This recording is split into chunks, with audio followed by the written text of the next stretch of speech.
যারা রাতে কোর্ট বসিয়ে প্রায় 2036 জনকে সাজা দেওয়া হলো 2024-এর 7 জানুয়ারির ভুয়া ইলেকশন, ডামি ইলেকশনের আগে।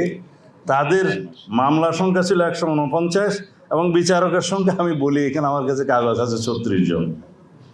তাদের সেই কাগজগুলো আমি সাংবাদিক ভাইদের জন্য এখানে কিছু ফটোকপি রেখে যাব, ইউ ক্যান শেয়ার। এখানে ব্যারিস্টার কায়সার কামালকে আমি অনুরোধ করছি, এখানে 2-3টা কপি আছে আপনার জন্য। তাই তো তাদের স্বাধীনতা নিশ্চিত হলে সেক্রেটারিয়েট প্রতিষ্ঠার মধ্য দিয়ে তাদের বিরুদ্ধে আপনারা এখনও কিছু করেন নাই, পরে কি কিছু করতে পারবেন? আপনি আদার ব্রাঞ্চেসের কথা বলেন, পুলিশ ডিপার্টমেন্ট এবং ব্যুরোক্রেসি অন্যান্য বিভাগে কিছু লোকের চাকরি তো গিয়েছে, কিছু লোক রিটায়ার করেছে, কিছু লোককে বাদ দেওয়া হয়েছে, কিছু লোককে প্রসিডিউরে নিয়ে আসা হয়েছে। এখন তাদেরকে আমার মনে হয় they must be brought to the justice. যারা শুধুমাত্র রিটায়ার হয়ে মওকুফ পাবেন তা হবে না। তারা ফ্যাসিস্টের দূষক ছিল, ফ্যাসিবাদের আয়ু দীর্ঘায়িত করার জন্য তারা বিভিন্নভাবে সহায়তা করেছে।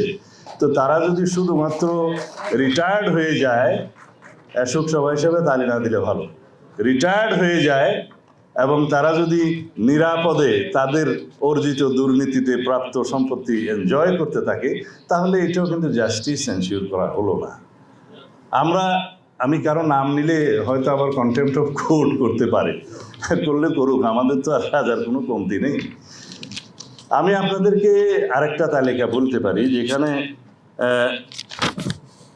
বিকাশ কুমার সাহা সহ 168 জন অধস্তন আদালতের বিচারক এবং ল মিনিস্ট্রিতে যারা চাকরি করেছে এই বিরোধী দলকে দমন করার জন্য বিভিন্নভাবে, তাদের একটা তালিকা আছে 168 জন। সেই তালিকাটা আমার কাছে আছে, আমি আপনাদের দিতে চাই না, আপনারা কষ্ট করে জোগাড় করবেন, কারণ এখানে অনেক কিছু লেখা আছে।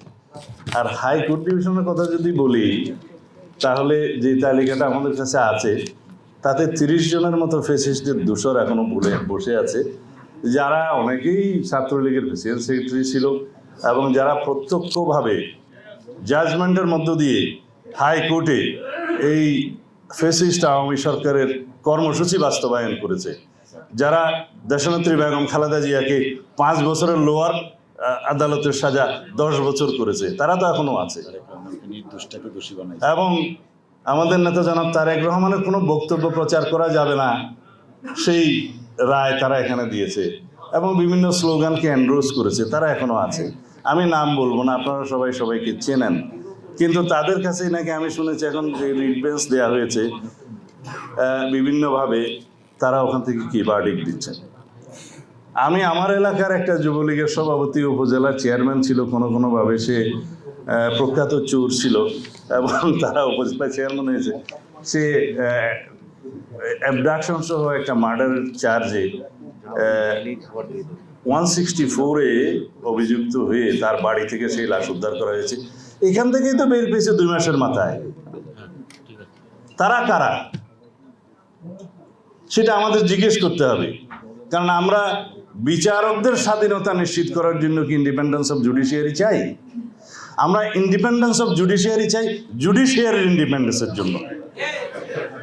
তো শুধুমাত্র এই কথাগুলো আমরা যদি বলে শেষ করে দিই যে আমরা ইন্ডিপেন্ডেন্স অফ জুডিশিয়ারি এনশিওর করবো, অবশ্যই করতে হবে এবং দিস ইজ দ্য চান্স।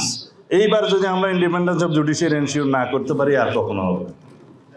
কিন্তু তার আগে ফ্যাসিস্টদের দূষক সেই 30-32 জন যারা হাইকোর্টে বসে আছে তাদেরকে অপসারণ করতে হবে, তারা যেন সেই ইন্ডিপেন্ডেন্সের সুবিধাটা না পায়।